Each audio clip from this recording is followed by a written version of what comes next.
Ang mga gawa ng mga apostol. Kabanata 56, Patmos. Mahigit kalahating siglo na ang lumipas mula nang itatag ang simbahang Kristiyano.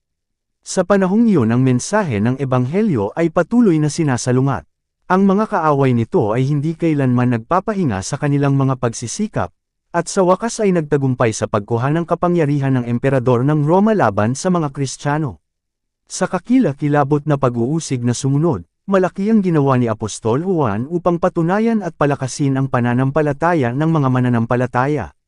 Nagbigay siya ng patuto na hindi kayang labanan ng kanyang mga kalaban at nakatulong sa kanyang mga kapatid na harapin ng may tapang at katapatan ang mga pagsubok na dumating sa kanila. Kapag ang pananampalataya ng mga Kristiyano ay tila nag-aalinlangan sa ilalim ng mabangis na pagsalungat na pinilit nilang harapin, ang matandang, sinubukang lingkod ni Jesus ay uulitin ng may kapangyarihan at mahusay na pagsasalita ang kwento ng ipinako sa krus at muling nabuhay na tagapagligtas. Matatag niyang pinananatili ang kanyang pananampalataya, at mula sa kanyang mga labi ay nagmumula ang parehong masayang mensahe, yaong mula ng pasimula, na aming narinig, na aming nakita ng aming mga mata, na aming nakita, at aming nahawakan, ng salita ng buhay, ang aming nakita at narinig ay ipinahahayag namin sa iyo. Unang Juan Kapitulo 1 versikulo 1 hanggang 3. Nabuhay si John hanggang sa matanda na. Nasaksihan niya ang pagkawasak ng Jerusalem at ang pagkawasak ng maringal na templo. Ang huling nakaligtas sa mga disipulo na malapit na nauugnay sa tagapagligtas, ang kanyang mensahe ay may malaking impluwensya sa paglalahad ng katotohanan na si Jesus ang Mesiyas, ang manunubos ng mundo. Walang sino man ang makapagdududa sa kanyang katapatan, at sa pamamagitan ng kanyang mga turo ay marami ang naakay na tumalikod sa kawalan ng pananampalataya. Ang mga pinuno ng mga Hudyo ay napuno ng mapait na pagkapuot kay Juan dahil sa kanyang hindi natitinag na katapatan sa layunin ni Kristo. Ipinahayag nila na ang kanilang mga pagsisikap laban sa mga Kristiyano ay walang kabuluhan hanggat ang patuto ni Juan ay patuloy na umaalingaw-ngaw sa mga tainga ng mga tao. Upang ang mga himala at mga turo ni Jesus ay makalimutan, ang tinig ng matapang na saksi ay dapat patahimikin. Dahil dito ay ipinatawag si Juan sa Roma upang litisin ang kanyang pananampalataya. Dito sa harap ng mga awtoridad ang mga doktrina ng apostol ay mali ang pagkakasabi. Inakusahan siya ng mga huwad na saksi na nagtuturo ng mga seditious na maling pananampalataya. Sa pamamagitan ng mga akusasyong ito ang kanyang mga kaaway ay umaasa na magdudulot ng kamatayan ng alagad. Sinagot ni John ang kanyang sarili sa isang malinaw at nakakumbinsi na paraan, at sa ganoong kasimplehan at katapatan na ang kanyang mga salita ay may malakas na epekto. Ang kanyang mga tagapakinig ay namangha sa kanyang karunungan at kahusayan sa pagsasalita. Ngunit habang mas nakakumbinsi ang kanyang patuto, mas malalim ang pagkapuot ng kanyang mga sumasalansang. Napuno ng galit ang emperador na si Domitian. Hindi niya kayang ipaglaban ang pangangatwiran ng tapat na tagapagtanggol ni Kristo, ni mapantayan ang kapangyarihan na dumalo sa kanyang pagbigkas ng katotohanan, gayon may ipinasya niyang patahimikin ang kanyang boses.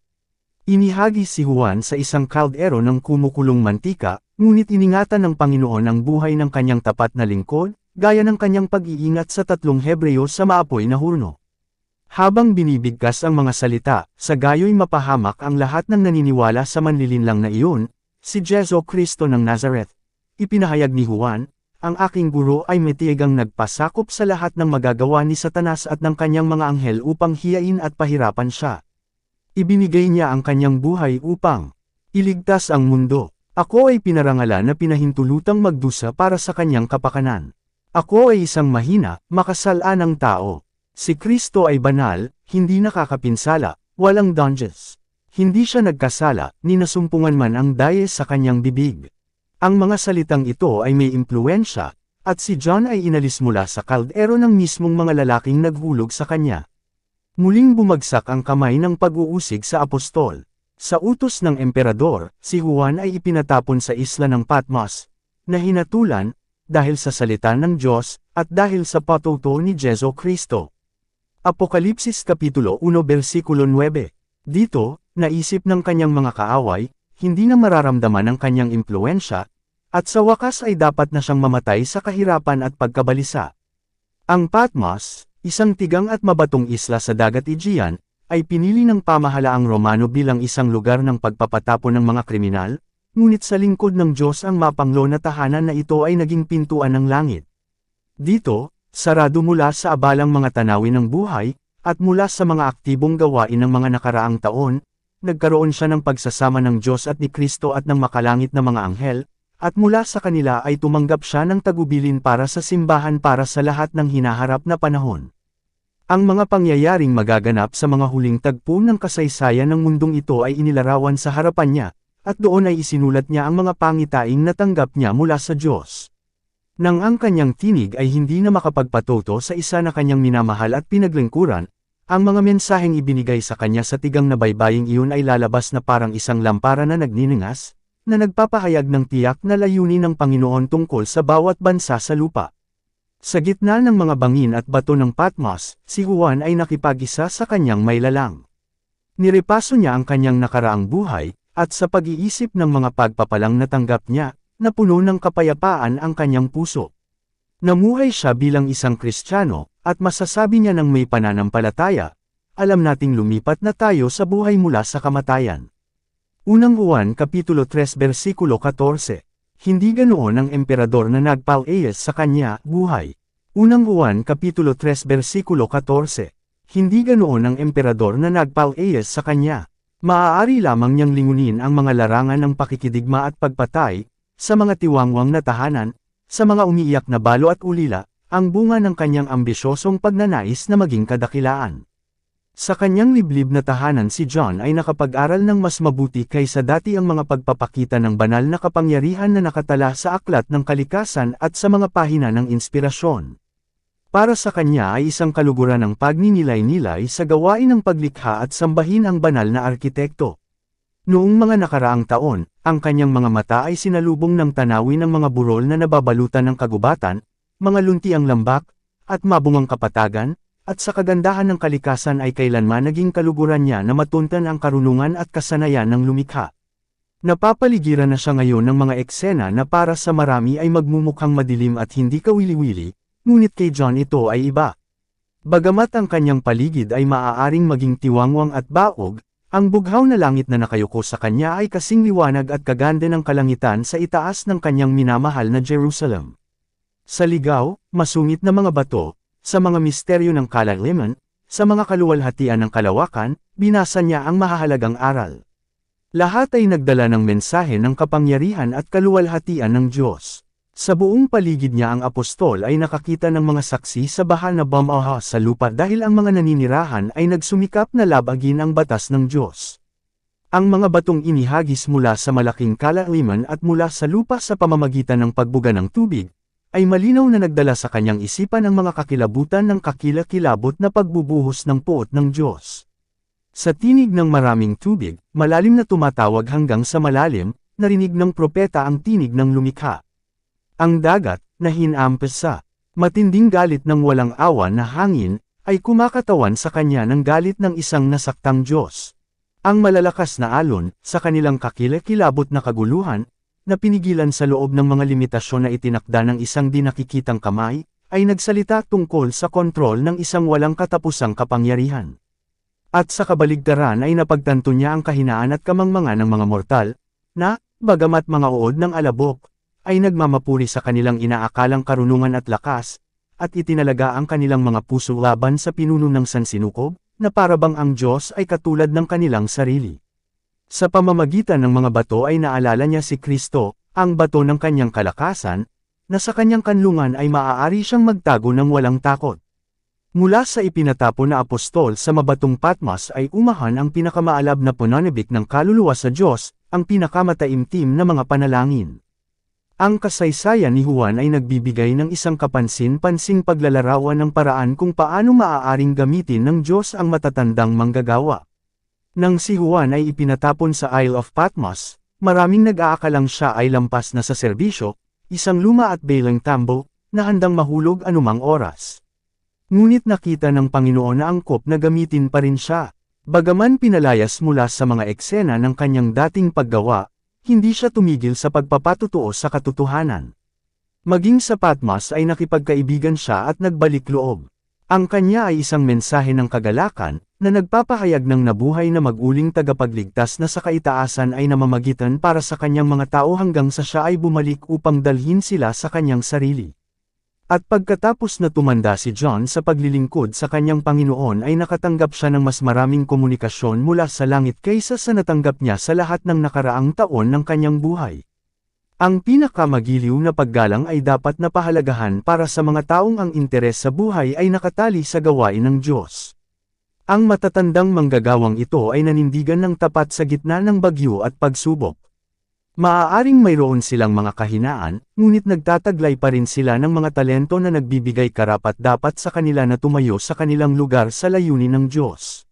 Bagaman pagod, at hindi makayanan ang mas mabibigat na pasanin na kaya at dapat dalhin ng mga nakababatang lalaki, ang payo na maibibigay nila ay may pinakamataas na halaga. Maaaring nakagawa sila ng mga pagkakamali, ngunit mula sa kanilang mga kabiguan natuto silang umiwas sa mga pagkakamali at panganib, at hindi ba sila kung gayon ay may kakayahang magbigay ng matalinong payo. Dumanas sila ng pagsubok, at kahit na nawala ang ilan sa kanilang sigla, hindi sila isinasantabi ng Panginoon. Binibigyan niya sila ng espesyal na biyaya at karunungan. Yaong mga naglingkod sa kanilang Panginoon ng mahirap ang gawain, na nagtiis ng kahirapan at nanatiling tapat noong kakaunti ang manindigan sa katotohanan, ay dapat parangalan at igalang. Nais ng Panginoon na magkaroon ng karunungan, lakas, at kapanahunan ang mga nakababatang manggagawa sa pamamagitan ng pakikasama sa matatapat na lalaking ito. Hayaang matanto ng mga nakababatang lalaki na sa pagkakaroon ng gayong mga manggagawa sa gitna nila ay lubos silang pinapaboran. Hayaan silang bigyan sila ng isang marangal na lugar sa kanilang mga konseho. Habang ang mga gumugol ng kanilang buhay sa paglilingkod kay Kristo ay papalapit na sa pagtatapos ng kanilang ministeryo sa lupa, sila ay hahangaan ng banal na espiritu na isalaysay ang mga karanasan na kanilang naranasan kaugnay ng gawain ng Diyos. Ang tala ng kanyang kamangha-manghang pakikitungo sa kanyang bayan, ng kanyang dakilang kabutihan sa pagliligtas sa kanila mula sa pagsubok, ay dapat na ulitin sa mga bagong dating sa pananampalataya. Nais ng Diyos na ang mga matanda at sinubukang manggagawa ay tumayo sa kanilang lugar, ginagawa ang kanilang bahagi upang iligtas ang mga lalaki at babae mula sa tanggay ng malakas na agos ng kasamaan. Nais niyang panatilihin nila ang baluti hanggang sa utusan niya silang ailatag ito. Sa karanasan ni Apostol Juan sa ilalim ng pag-uusig, may isang aral ng kamangha-manghang lakas at kaaliwan para sa Kristiyano. Hindi pinipigilan ng Diyos ang mga pagkana ng masasamang tao, ngunit ginagawa niya ang kanilang mga pamamaraan para sa ikabubuti ng mga nasa pagsubok at labanan na nagpapanatili ng kanilang pananampalataya at katapatan. Kadalasan ang manggagawa ng ebanghelyo ay nagpapatuloy sa kanyang gawain sa gitna ng mga unos ng pag-uusig, mapait na oposisyon, at hindi makatarungang panunuya. Sa ganoong mga pagkakataon, alalahanin niya na ang karanasang matatamo sa pugan ng pagsubok at paghihirap ay katumbas ng lahat ng sakit na dulot nito. Sa gayon inilalapit ng Diyos ang kanyang mga anak sa kanya, upang ipakita niya sa kanila ang kanilang kahinaan at ang kanyang lakas. Tinuturuan niya silang manalig sa kanya. Sa gayon ay inihahanda niya sila upang harapin ang mga kagipitan, upang punan ang mga posisyon ng pagtitiwala, at upang maisakatuparan ang dakilang layunin kung saan ibinigay sa kanila ang kanilang mga kapangyarihan. Sa lahat ng panahon, inilantad ng mga hinirang na saksi ng Diyos ang kanilang sarili sa kadastaan at pag-uusig alang-alang sa katotohanan. Sinira at pinagyusig si Joseph dahil pinanatili niya ang kanyang kabanalan at integridad.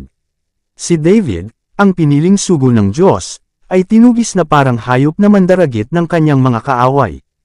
Inihagis si Daniel sa yungib ng mga leon dahil tapat siya sa kanyang katapatan sa langit.